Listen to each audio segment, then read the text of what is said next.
آپ صلی اللہ علیہ وسلم کی محفل میں ایک شخص آیا اور کیا تھا؟ شدید بیاض الثیاب، انتہائی سفید کپڑے اس شخص نے پہنے ہوئے، شدید سواد الشعر، انتہائی سیاہ بال، لا یرا علیہ اثر السفر ولا یعرفہ منا احد۔ کتنی عجیب بات ہے، کہہ رہے ہم میں سے کوئی اسے جانتا بھی نہیں تھا لیکن اس پہ سفر کے کوئی آثار تھے بھی نہیں۔ تو بہت عجیب سی بات ہے یا نہیں ہے کہ ایک بندے کے اتنے سفید کپڑے، جبکہ وہ اس محلے کا بھی، کیونکہ پہلے تو اونٹوں پہ پیدل آتے تھے نا، تو بھائی میلے کپڑے ہوتے ہیں، ہم کہتے ہیں پتہ نہیں کہیں سے کہاں سے آیا ہوگا، مصر سے آیا ہوگا، شام سے آیا ہوگا، کہیں سے آیا ہوگا۔ وہ لوگ تو سب ایک دوسرے کو جانتے تھے، جیسے گاؤں میں جانتے، صدیوں سے اکٹھے رہ رہے ہیں، لیکن کپڑوں کی سفیدی سے لگ رہا ہے بھائی مقامی آدمی ابھی نہا دھو کے آیا ہے، مگر ہم میں کوئی اس کو جانتا نہیں ہے۔ اور ایسا جوان کہ اس کے انتہائی سیاہ بال، اور نبی سے اتنی بے تکلفی کا اظہار جیسے کوئی پرانا دوست ہو۔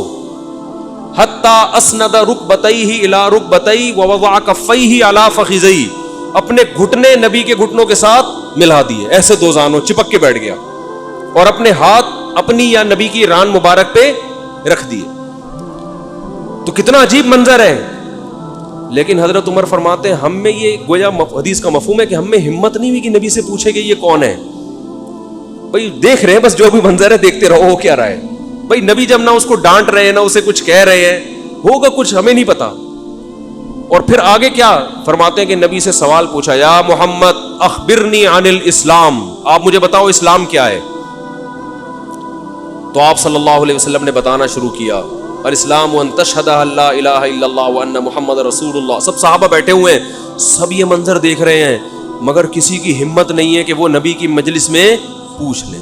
چپ کر کے دیکھتے رہو کیا ہو رہا ہے۔ ہم ہوتے 20 دفعہ ہم درمیان میں پہلے اس کو گریبان سے پکڑ کے باہر نکالتے ہیں، تو ہے کون، کس سے پوچھ کے آیا ہے، اور تو پہلے بتا، تو تیرے کپڑوں پہ نہ کوئی اثر ہے، جن تو نہیں ہے کہیں۔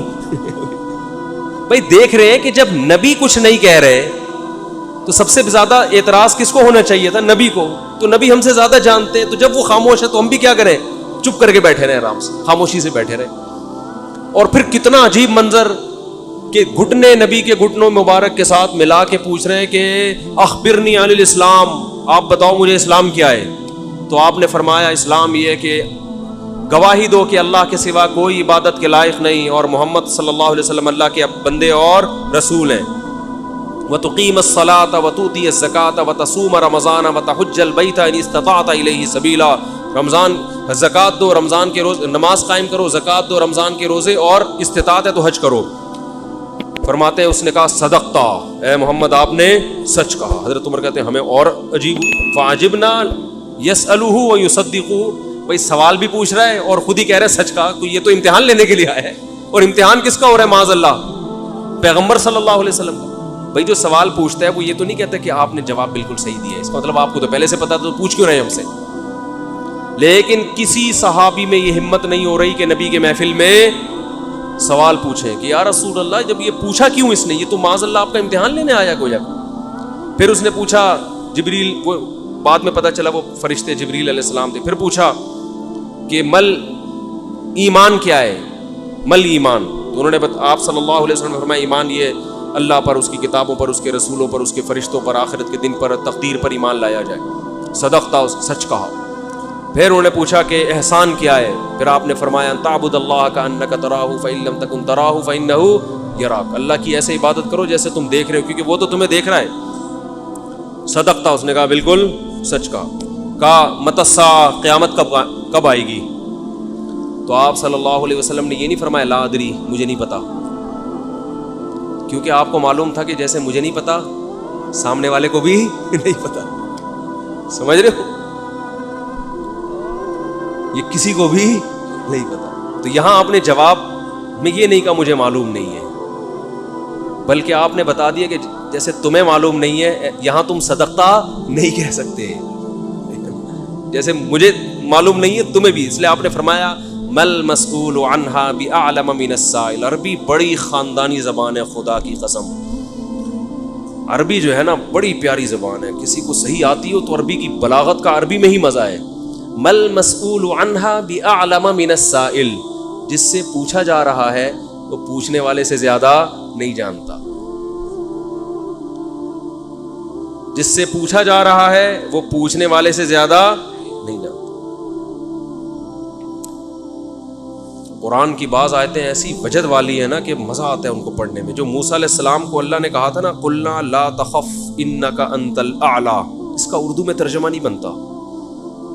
موسیٰ علیہ السلام کے سامنے جب جادوگر تھے نا تو جادوگروں نے ہزاروں لاٹھیاں پھینکی، سانپ بن کے حضرت موسیٰ کی طرف دوڑنے لگی. قرآن کہہ رہے فَأَوْجَسَ فِي نَفْسِهِ خِيفَةً مُوسَىٰ، موسیٰ نے دل میں کیا محسوس کیا؟ خوف. دیکھو قرآن کے الفاظ یہ نہیں ہے کہ موسیٰ گھبرانے لگے، کیونکہ اگر گھبرانے لگتے نا دشمن پہ روب ختم ہو جاتا، دشمن کہتا ہار گئے. قرآن دل کی کیفیت بیان کر رہے. موسیٰ نے گویا اپنے ظاہر پہ کنٹرول کیا ہوا تھا، سمجھ رہے؟ ظاہر پہ کیا کیا ہوا تھا حضرت موسیٰ علیہ السلام نے؟ کنٹرول کے مجھے بالکل گھبراہٹ نہیں ہے. لیکن قرآن دل کی کیفیت بیان کر رہا ہے. دل میں کیا تھا؟ خوف. یہ بلاغت ہے. فَأَوْجَسَ فِي نَفْسِهِ، خافا موسیٰ نہیں ہے، موسیٰ خوفزدہ ہو گئے. اس لیے کہ ہم کہتے ہیں نا فلاں خوفزدہ ہو گیا، تو اس سے یہ متبادر ہوتا ہے کہ یعنی دیکھنے میں ایسا لگ رہا تھا کیا ہو گیا، اس خوف کے آثار دل سے کہاں آئے؟ جسم پہ. حضرت موسیٰ نے اپنے اوپر کنٹرول کیا کہ یہ اتنا بڑا مقابلہ ہو رہا ہے اسلام اور کفر کا، ایمان اور کفر کا، کہ اگر میں گھبرانے لگا نا ان کے سامنے تو یہ ان سے ان کا مورال کیا ہو جائے گا؟ بلند. تو قرآن کہہ رہا ہے اوپر سے تو بڑے کانفیڈنس کے ساتھ، لیکن دل کی کیفیت کون جانتا ہے؟ اللہ. فَأَوْجَسَ فِي نَفْسِهِ، قرآن کہہ رہا ہے دل کے اندر موسیٰ کو خوف محسوس ہوا.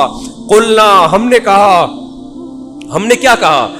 دل کے اندر وحی کی اللہ نے بھی. دل گھبرا رہا ہے تو دل میں وحی کی. لا تخف، اے موسیٰ خوف مت کر، انک انت الاعلی، آج کے دن تو ہی غالب ہوگا. یہ نہیں کہا انک الاعلی، نا نا نا نا نا، انک الاعلی نہیں کہ تو غالب ہوگا. انکا، دیکھو انکا کا معنی بھی وہی ہے جو انکا انتا ہے. کا کا مطلب بھی تو، انتا کا معنی بھی تو. تو جب ایک دفعہ کا کہہ دیا تو دوبارہ انتا کہنے کی کیا ضرورت ہے بھائی؟ ابے چھوڑو یار، رہنے تو تم لوگ کو بہت مشکل ہے بات سمجھا. جو مجھے مزہ آ رہا ہے نا اس آیت میں وہ آپ سوچ بھی نہیں سکتے.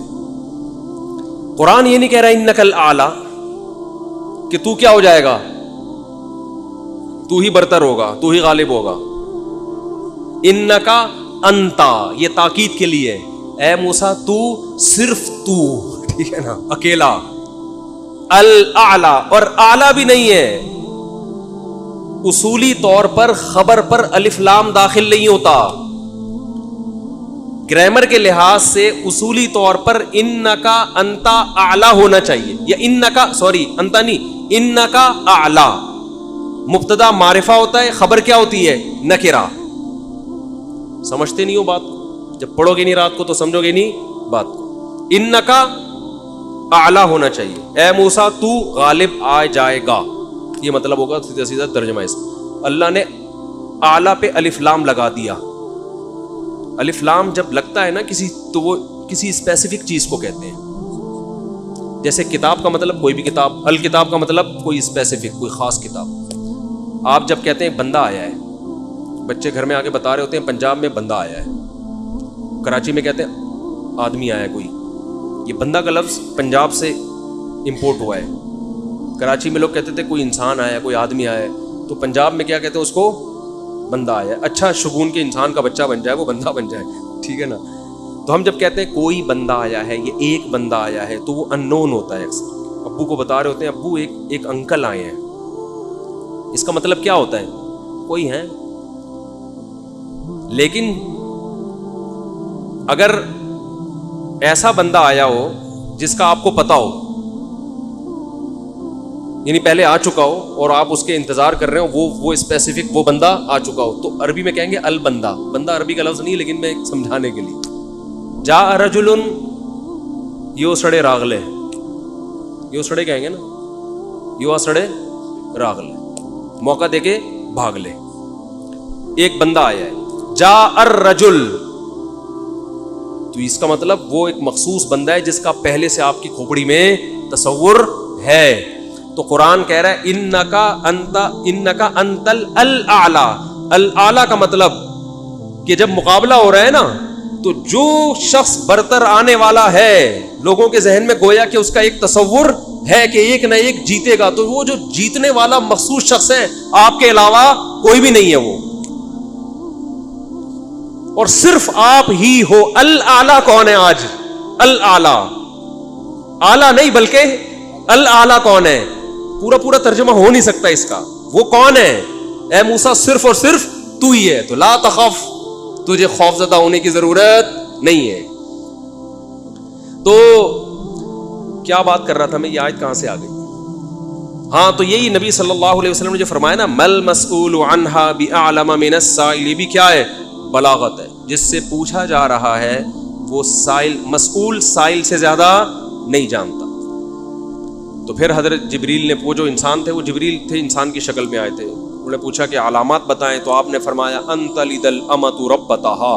اس حدیث پہ جو ادب والی بات ہے وہ میں بھی گچی پکڑ کے رکھنا بھول نہ جاؤں, لیکن اس حدیث میں بات آ گئی ہے. تو ایک دلچسپ بات کیا ہے, آپ نے قیامت کی پہلی علامت بتائی کہ باندی اپنے آقا کو جنے گی.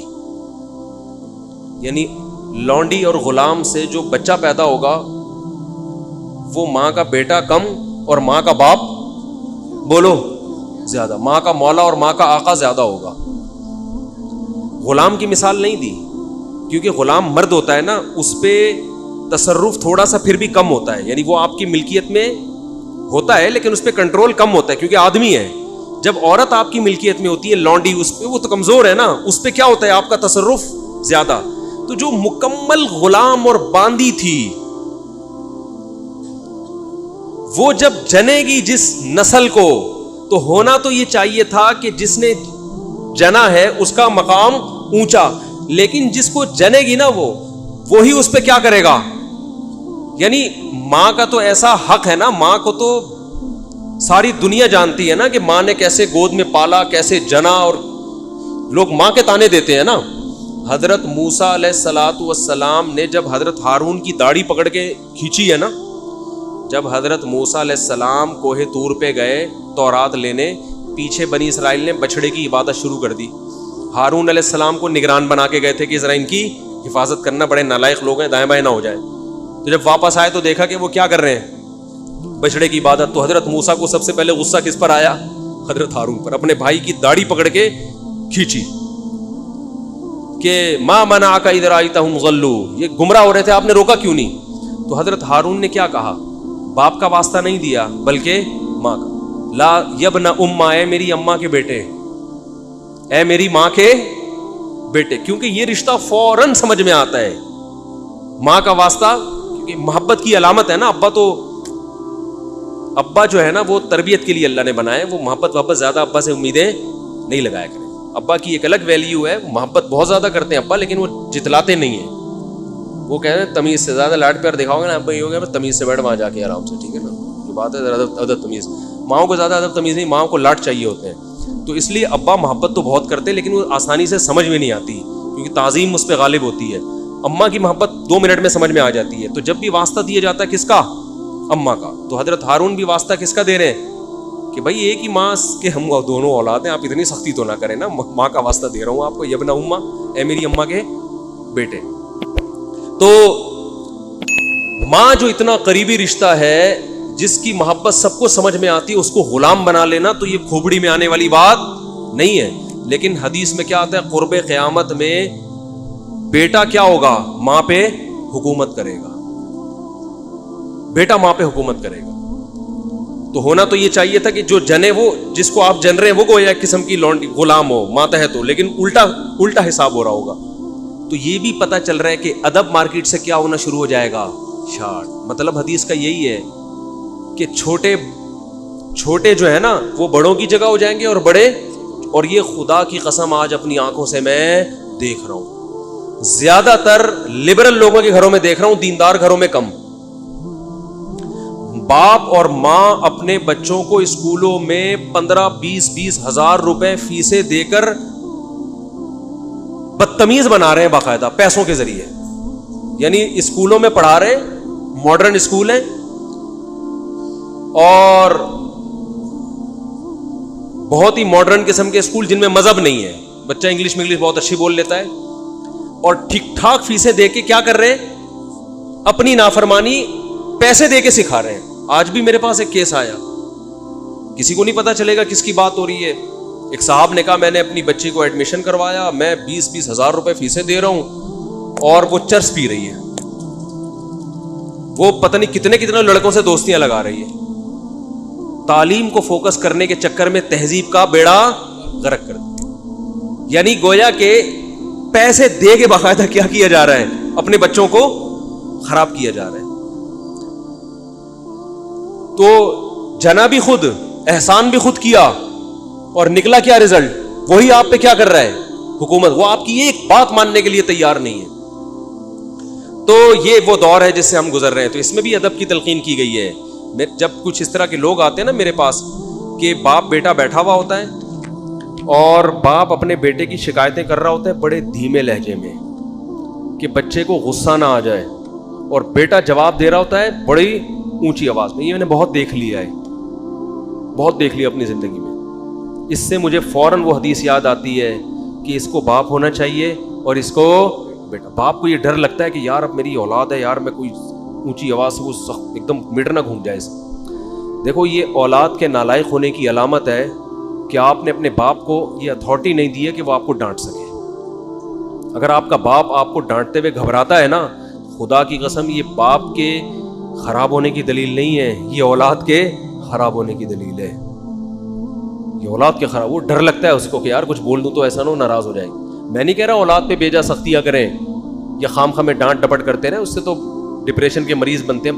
ماں باپ ظلم بھی کرتے ہیں. اس پہ میں انشاءاللہ بیان کروں گا کہ میرا ارادہ ہے, میں نے جو سینٹ میں بل پیش ہوا نا کہ ماں باپ کو اولاد پہ ہاتھ اٹھانے کی اجازت نہیں, شوہر کو بیوی کو ڈانٹنے کی اجازت نہیں, تو یہ بالکل خلاف ہے, لیکن اس کا ناجائز فائدہ بھی اٹھایا جاتا ہے.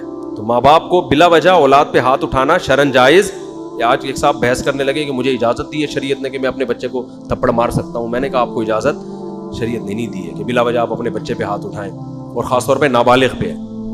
نابالغ کے حقوق اسلام میں بہت زیادہ ہیں. ماں کو اجازت نہیں اپنا غصہ آپ کسی اور پر ہے نکال کس پہ رہی ہے.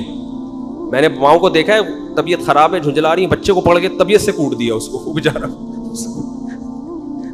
بعض بچے ماں کی چنگیز خان جیسی مائیں ہوتی ہیں, وہ بچے ٹھٹر کے ان کی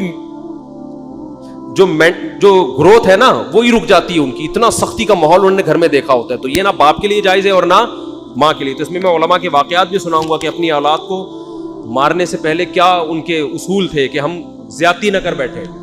تو یہ بھی ہے. اچھا خیر, تو جلدی سے بات کو یہ سمیٹ کے ختم کرتا ہوں. یہ کیا ہو گیا. تو رسول اللہ صلی اللہ علیہ وسلم کی محفل میں حضرت جبریل آئے. تو حضرت عمر فرماتے ہیں, تو حضرت عمر رضی اللہ تعالیٰ عنہ فرماتے ہیں فلبثت ملیہ, میں نے جب یہ منظر دیکھا تو میں بہت دنوں تک ٹھہرا رہا. یعنی کچھ دن گزرنے کے بعد بھی حضرت عمر کی ہمت نہیں ہوئی کہ نبی سے پوچھے کہ یا رسول اللہ یہ کون تھے, یہ کیا ہے احترام, کہ بھئی ایسا نہ ہو نبی صلی اللہ علیہ وسلم ناراض ہو جائیں. خود کیوں نہیں بتا رہے بھئی, یہ اہم بات ہوتی تو آپ صلی اللہ علیہ وسلم تو خود معلم تھے, خود بتاتے. تو فرماتے ہیں کچھ دن کے بعد خود نبی نے مجھ سے پوچھا کہ عمر جانتے ہو وہ شخص کون تھا؟ میں نے کہا اللہ اس کے رسول ہی زیادہ جانتے ہیں. فرمایا ھذا جبریل اتاکم یعلمکم دینکم, یہ جبریل تھے, انسانی شکل میں آئے تھے تمہیں تمہارا دین سکھانے کے لیے. اس سے پتہ چلتا ہے کہ تعلیم کا صرف یہ طریقہ نہیں ہے کہ استاذ بیٹھ کے بچوں کو پڑھاتا رہے سارا دن بیٹھ کے. یہ نیچرل وے آف ٹیچنگ ہے کہ ایک ماحول بنا دیا, ایک شخص آ رہا ہے, صحابہ اچھا پھر ایک تعجب کی فضا قائم کی گئی تاکہ نا ان کو یہ محفل یاد رہے. اگر ایسا ہی ہوتا وہ نارمل ڈریس, سفر والے ڈریس میں آتے تو یہ تو نارمل مجلس ہے, بھائی کوئی مسافر آیا ہے. ایسا ایک مخمصے میں ڈالا گیا کیونکہ جب کوئی ایسی عجیب سی محفل ہوتی ہے نا تو دماغوں میں بیٹھ جاتی ہے, اس کا ایک ایک منظر یاد رہتا ہے. تو اس سے ماحول کی تبدیلی کا بھی انسان پہ اثر پڑتا ہے. تو صحابہ کیا کر رہے ہیں, نبی صلی اللہ علیہ وسلم سے سوال پوچھنے سے پہلے ایک اور واقعہ سنا کے بس یہ میں ٹاپک ختم کرتا ہوں. ایک اور واقعہ ہے, حدیث میں آتا ہے کہ آپ صلی اللہ علیہ وسلم نے ظہر یا عصر کی نماز پڑھائی, صحیح حدیث ہے. اس میں آپ نے 4 کی جگہ 3 رکعتیں پڑھا دی. کتنی؟ 3. اب صحابہ سوال نہیں پوچھ رہے کہ یا رسول اللہ یہ آپ سے غلطی سے ایسا ہوا ہے، کیا ہوا ہے؟ خوف زدہ حضرت ابو بکر اور عمر بالکل پیچھے بیٹھے ہوئے ہیں. حدیث میں آتا فہابا ان یتکلماہ، آپ گھبرائے کہ آپ اس بارے میں نبی سے سوال پوچھیں. کیوں؟ ہو سکتا ہے نبی کو اس بات پہ غضب آ جائے کہ بھائی جب میں نے 3 پڑھائی ہیں تو میرے 4 پڑھنے سے جب چاہ کہ ہاں تمہاری یہ نیکی لکھی جا رہی ہے تو حلال کی طرف آؤ اور کسی کی مت سنو. سمجھتے ہو؟ بائک پہ گاڑی پہ پہلے سے موسٹ وانٹیڈ لکھ کے لگا دو، کسی کی مت سنو. اس میں ٹینشنیں آئیں گی، برداشت کرو اللہ کے لیے. سمجھتے ہو؟ میں اپنی ٹینشنوں کے قصے سنانا شروع کر دوں آپ پاگل ہو جاؤ گے. آپ کہتے ہو مسا بڑے ہنسی خوشی